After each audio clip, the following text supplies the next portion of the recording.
Sorry, my phone started ringing. That's what I was cut out for. So picking up with the video. So I'll submit a couple different videos. Sorry for that interruption. Where were we? Search and seizure. So have that in your notes. Have that in your notes. Remember, the amendments are for you, to protect you. Know what's available to you. I'm not saying you guys are going to be doing anything wrong, but the powers that be, they will know what's available to you. You need to know what's available to you. What are your rights? Let's move on to the Fifth Amendment. Fifth Amendment to the Constitution. Fifth Amendment. There is a multitude of information in the Fifth Amendment beginning with grand jury proceedings. You're entitled to a grand jury. A grand jury, which I know you all watch these Law and Order shows. A grand jury is the initial jury phase, if you will. It's when the prosecutor takes evidence and information to a group of your fellow citizens and presents this evidence to them and wants to know, in a sense, from them, is there enough evidence for charges to ensue? Can I charge this person, and can we proceed with a trial? And that is, in a sense, a grand jury. If I'm the prosecutor and I want to charge somebody, suspect X, with certain crimes, I'm going to take this information on my charges to a group of fellow citizens. Hey, does this warrant further charges, or really does this warrant an indictment?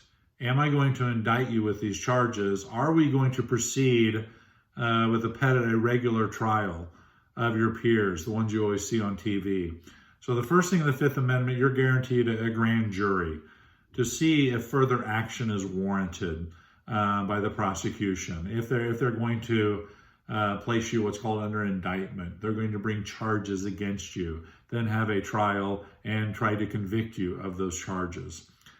The next point within the Fifth Amendment is called double jeopardy. And you guys are very familiar with this. You see it in the movies all the time. It's called pleading the fifth, meaning, or check. That's self-incrimination. I get ahead of myself. Double jeopardy. Back up. Let's throw it in reverse. Back that sucker up. Double jeopardy is not being charged or tried for the same offense twice.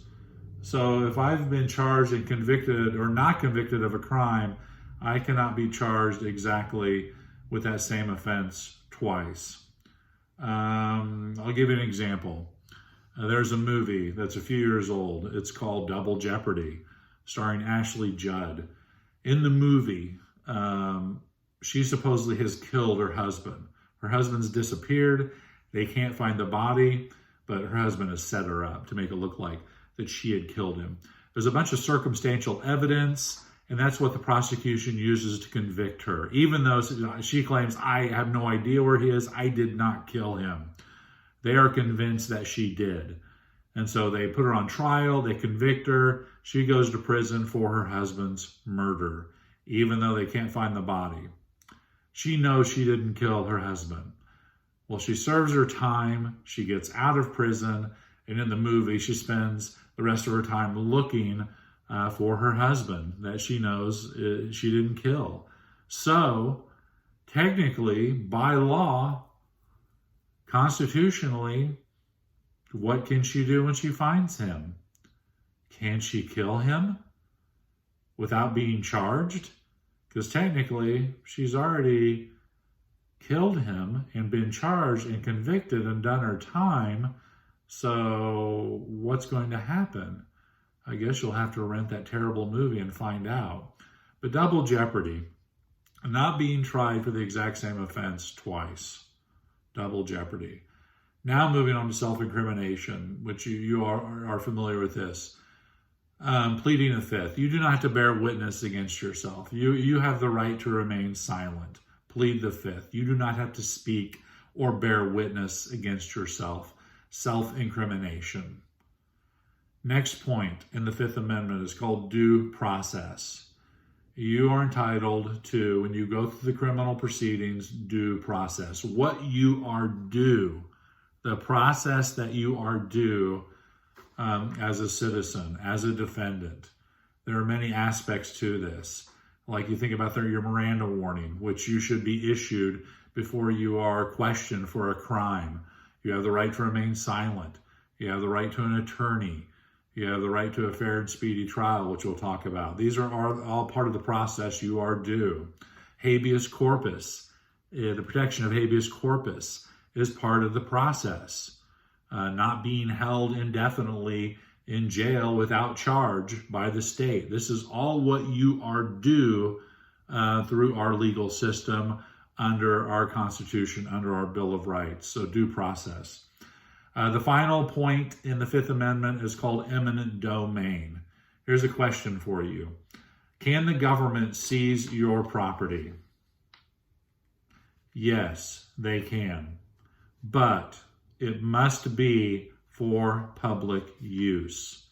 It's called eminent domain, or the takings clause, if you want to get super nerdy.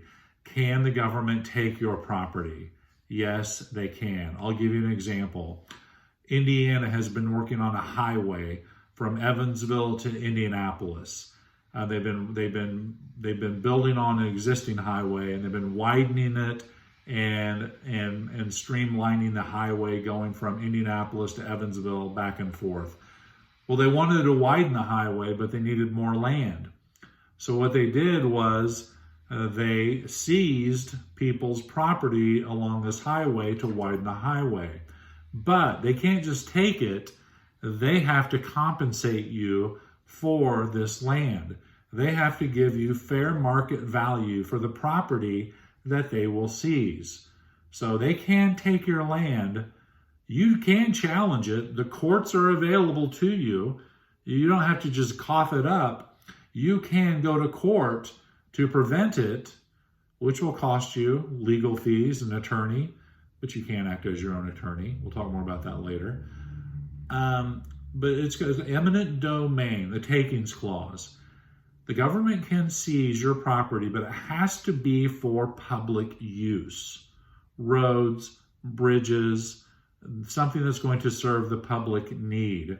But they have to compensate you the government has to compensate you for your property. They cannot just seize your land. They have to give you fair market value for your property. And you can challenge the seizure. You can say, I don't want to give it up. I don't want a large highway running through my farm. And you can fight it and let the courts sort it out. So those are the 5 points within the Fifth Amendment. Here you go. Have these in your notes, please. So Fifth Amendment of the Constitution, a grand jury, double jeopardy, self-incrimination, due process, and eminent domain, the takings clause. This is all under the Fifth Amendment to the Constitution.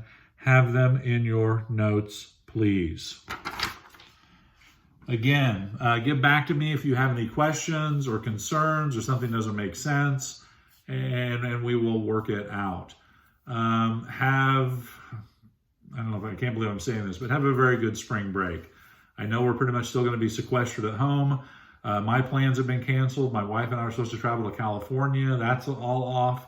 So I know businesses are shut down. Every place you were planning to travel to, it's probably not going to happen. So just do the best you can.